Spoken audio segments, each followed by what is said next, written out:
আসুন আপনাদেরকে একটা স্টোরি শোনাই। স্টোরিটা হচ্ছে আমার জেনির ব্যাপারে। জেনি হচ্ছে ৩.৫ বছর বয়সী একটা ফিমেল রটউইলার।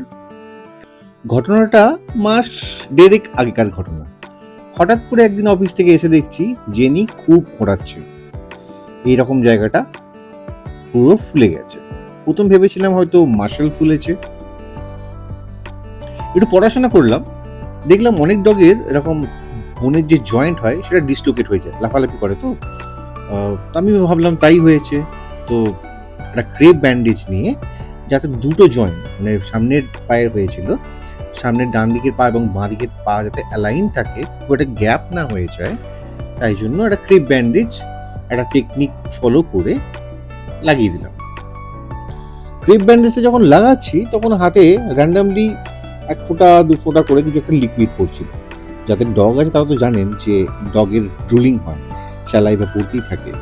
যদিও জেনির খুব বেশি যে ড্রুলিং হয় তা নয়, কিন্তু তাও একটু লক্ষ্য করলাম, বুঝলাম যে লিকুইডটার সোর্স জেনির মুখ নয়, বরং সামনে বুকের জায়গা থেকে আসছে। প্রথমটা একটু অবাক হয়ে গেছিলাম, অথবা ভয় পেয়ে গেছিও বলতে পারেন। আসলে ক্রেপ ব্যান্ডেজের চাপে স্কিনে যে সবচেয়ে উইকেস্ট জায়গাটা, সেখানটা ফুটো হয়ে গিয়ে এই লিকুইড বেরোনো শুরু হয়। ইনিশিয়ালি ভেবেছিলাম যে এটা ভালোই হয়েছে, জেনির জন্য এটা মঙ্গলজনক, এই যে লিকুইডটা বেরিয়ে যাচ্ছে। কিন্তু ২৪ ঘন্টার মধ্যেই ওই ছোট উন্ডটা এরকম যে একটা বীভৎস আকার ধারণ করবে, এটা জাস্ট ভাবতেই পারিনি।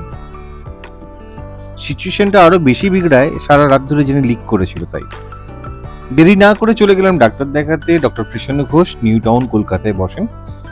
অ্যানেস্থেশিয়া দিয়ে চললো ডিপ ক্লিনিং, ড্রেসিং, সাথে ৫টা হাই ডোজের অ্যান্টিবায়োটিক ইঞ্জেকশনস। উনটা না শুকানোর জন্য পরে আমাদেরকে আরো ৫টা হাই ডোজের অ্যান্টিবায়োটিক ইঞ্জেকশন কন্টিনিউ করতে হয়। আমার জেনি খুব কষ্ট পেল। সত্যি জেনিটা খুব ভুগলো। সিচুয়েশনটা আস্তে আস্তে বেটার হয়ে উঠছিল। পরে একবার চেক আপে গিয়েছিলাম, জেনি অনেকটা বেটার।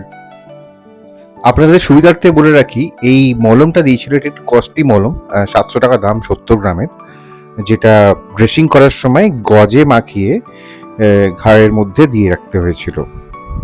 এই হলো এখন আমার জেনি। এটাই প্রার্থনা করব যাতে কোনো পেট পেরেন্টস এরকম সিচুয়েশন না ফেস করে।